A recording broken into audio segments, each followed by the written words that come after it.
Ladies and gentlemen, give it up for Don't press the buttons. Give it up for Gary, ladies and gentlemen.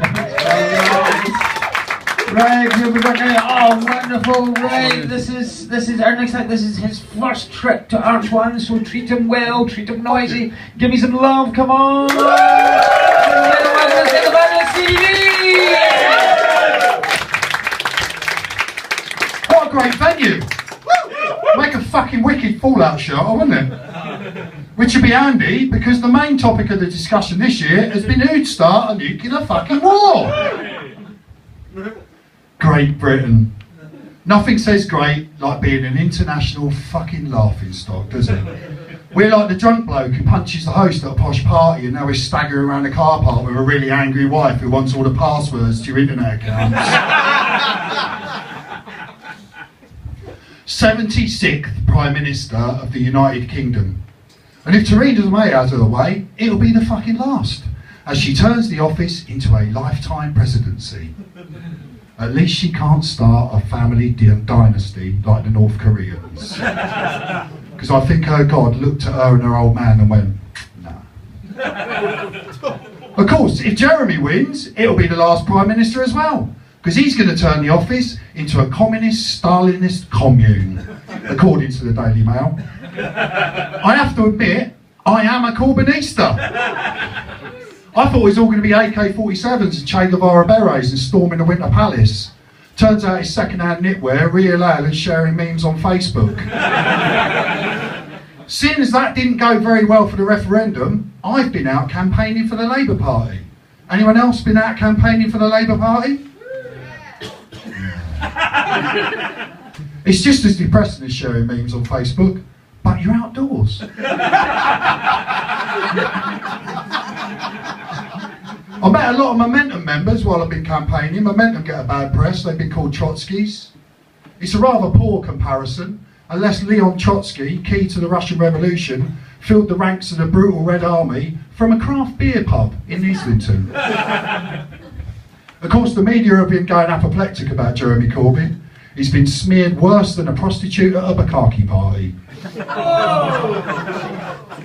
They call him a terrorist synthesizer. Of course, referring to the time he was in the experimental electro-pop band with Gerry Adams in the 1980s.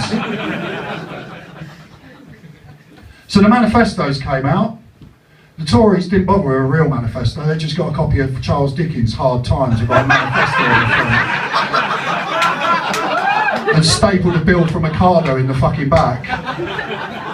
The only thing they'd costed was free school breakfasts at 7p each.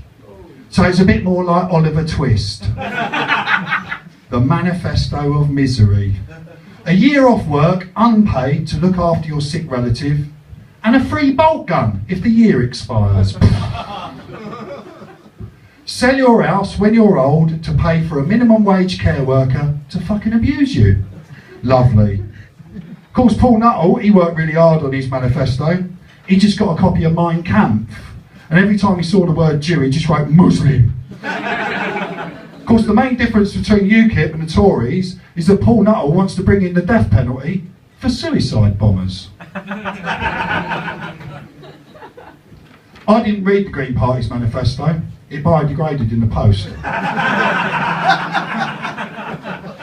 Of course, the Liberal Democrats have been reaching out to the youth by promising to legalise marijuana and change their names to the Lib Dems Mandems teams, you know.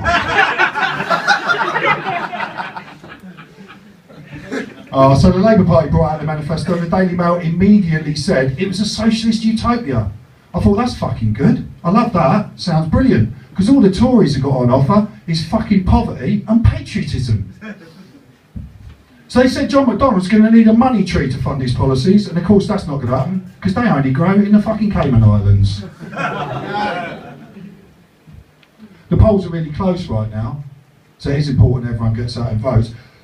But it's looking like it's going to come up between a coalition of chaos or a cabinet of cunts. And being a left-wing comedian, that leaves me in a bit of a quandary. See, if the Labour Party win, I'm going to have to change my fucking act completely, aren't I? But of course, if the Tory Party win, They're going to be putting the NHS on eBay first thing Friday morning. Cheers.